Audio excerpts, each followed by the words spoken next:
Welcome back to Episode by Episode. I should be almost done with the whole first season by now, but I got caught up having to deal with insane people, so hopefully we'll be back at a decent schedule now. While listed as Episode 6, Pumm-Ra is in continuity as Episode 5, airing on September 13th, 1985 in the US and January 29th, 1987 in the UK, and written by Julian P. Gardner. Pumm-Ra opens with Panthro and Tigra using the cat's lair sensors to get a reading on different quadrants for unusual activity. While doing this, they catch Cheetara on her morning run, clocking in at 100 miles an hour. The pair find a questionable reading off one of the volcanoes and decide to physically investigate. However, as they head out, we see Cheetara slow down, collapse, and get carted off by the mutants.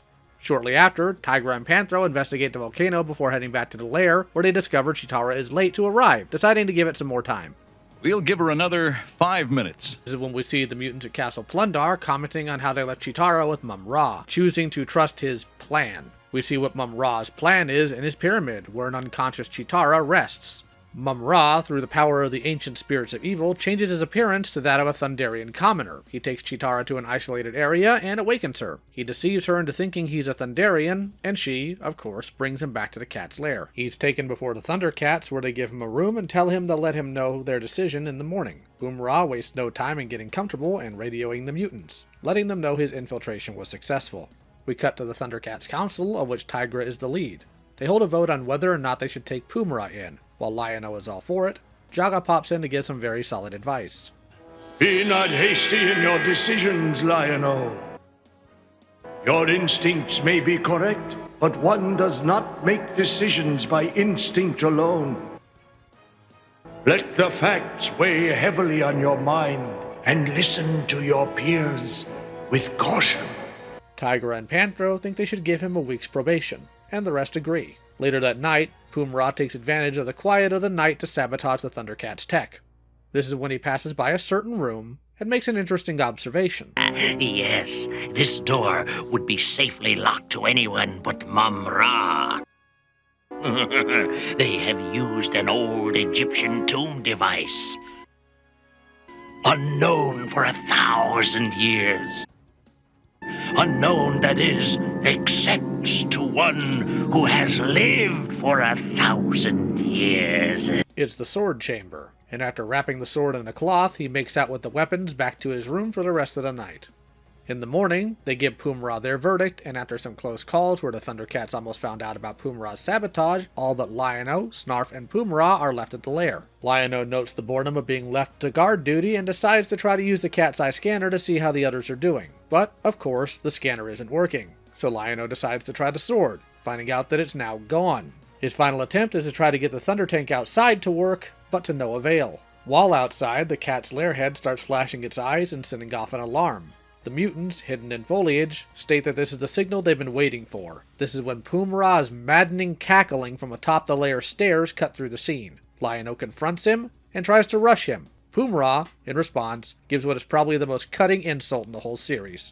Your tongue speaks faster than your brain can think. Now is the moment Pumm-Ra has been waiting for. He tries to use the sword's power. While the other ThunderCats are noticing a sudden terrible storm, signaling that the sword is not happy, Cheetara notices that they're needed and they all rush back to the lair. Back with Pumm-Ra though, he learns that the risk he took was calculated, but that he's bad at math. For his troubles, the sword responds in a way he didn't like, by literally summoning lightning that strikes him until he discards the sword and the shield completely. This marks Jaga's second appearance for this episode and a new bit of the sword's lore. The mystic sword of omens cannot be used for evil deeds. Attempt it and know the wrath of Jaga. Lion-O and Pumm-Ra lunge for the sword, but Snarf trips up the ladder, allowing Lion-O to reclaim the weapons. This is when the mutants finally appear with a functioning Thunder Tank. They engage Lion-O until he bounces an attack back into the cannon, causing it to jam. Lion-O takes the opportunity to properly summon his friends. They finally arrive, and turn the tide against the mutants, who quickly retreat as Pumm-Ra locks himself in the lair. The ThunderCats talk about how to get inside, and Tigra's recommendation is via the power exhaust. This is dangerous for the obvious reasons. Lion-O offers to be the one to go in, but Tigra objects with a substantial reason. I'm the architect of Cat's Lair. I know every turn, nook, and cranny of the system. This leads to Jaga's third appearance in the episode, telling Lion-O that it's not bravery or strength needed right now, but ingenuity.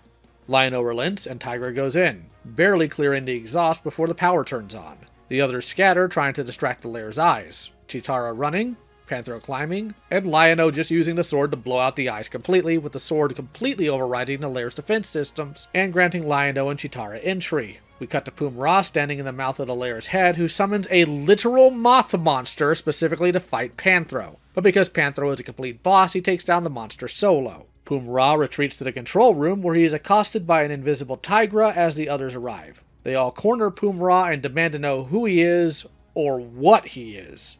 And, to his credit, Pumm-Ra answers.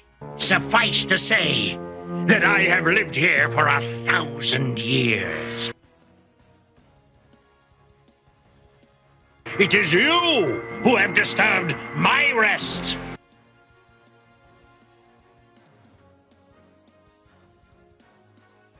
A 1,000 years more. 5,000. And wherever evil exists, Pumm-Ra lives. Later, the ThunderCats take stock of the events, Lion-O lamenting trusting Pumm-Ra. Tigra, of course, dropping some honest wisdom. First impressions are often wrong. Trust is something that takes time to grow. The episode ends with the ThunderCats affirming each other's bonds as we fade out. Head writer's commentary from Leonard Starr. Producers don't write. Producers are people who say, boy, if I only had the time, I could write it better. Jules' boss did one story, Pumm-Ra, and it was terrible. Really, really terrible. I didn't know Jules had written it. He wrote it under a pseudonym, Julian Gardner. I told him, we can't use this guy. And Jules says, no, it's alright, it's okay. It was really bad. He just didn't understand the whole thing. I think that's what sunk Silverhawks. They could have had an entire new series going, but he had to do it his way, and it was going to be great, and it wasn't. Now for my thoughts. I'm sure you can pick up from Starr's notes that Jules Boss wrote this episode. There's some bad blood between them due to promises Boss made at the beginning of the production. Needless to say, Boss didn't hold up his end of the agreement, but on to the episode itself. I actually disagree with him on this. I think it's overall a solid episode with strong morals to push it. I love the added lore to the sword, that it can't be used for evil. This separates it from many of the other magical swords you'll find in fiction. And not only can you not use it for evil, but it has a violent response if you try it. Expanding the sword's power set is nice too, as we see it overriding technology to get the job done. A criticism could be given to this episode is that the Thunder Kittens are obviously with the adults out on the field, but don't appear when the others are called. I don't know if it's an issue with the storyboard or something from the script that got cut. Speaking of scripts, I noted in a previous failed short that there's a line in this episode that many fans are confused by. This one. But it is much smaller than when I last saw it. When in the last episode they directly fought in, the sword was in its dagger form. This is because in the script of that episode it was supposed to be in its long sword form. Also, we never saw how the mutants stopped Chitara either. I'm guessing a poison dart or something. But maybe if a script ever surfaces, we'll find out. This is also one of the few episodes that showcases Pumm-Ra's incantation using different words.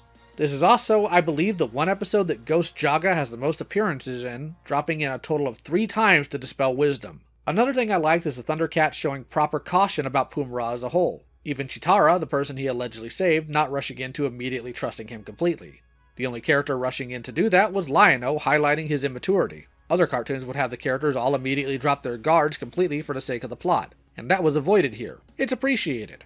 The episode also highlights that Pumm-Ra has keen intuition about his surroundings by not only recognizing a device without even so much as touching it at first, but also the fact that he can sabotage and rewire electronics. This demonstrates with simple scenes that Pumm-Ra isn't just some random ancient devil priest that's ignorant of technology. People may have missed this at first, but Pumm-Ra stated in the second episode that he's been around since the time of First Earth. He lived through the ancient world and even our modern world to get to the time period he is now. Pumm-Ra's statement at the end of his involvement in this episode isn't him needlessly bragging. He's telling the truth. Pumm-Ra will outlive most of the threats to him, because Pumm-Ra is a physical representation of evil. He's not a force that can just be vanquished forever, but instead needs to be constantly guarded against and opposed. Because wherever evil exists, Pumm-Ra lives. This separates him not just from other villains at the time, but even ones that exist in the modern age of animation. It even separates him from the mutants themselves, who reflect their own devious nature and paranoia by telling Pumm-Ra to go to the ThunderCats' war room and finding out what their plans are. See, the mutants have a war room and actively scheme against the ThunderCats. Their brand of evil is very shallow and self-focused. They assume the ThunderCats will do what they do.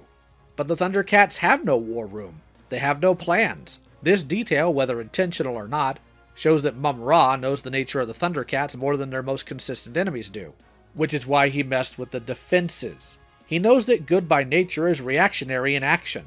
Anyways, any issues with the episode aside, overall, I enjoyed this episode.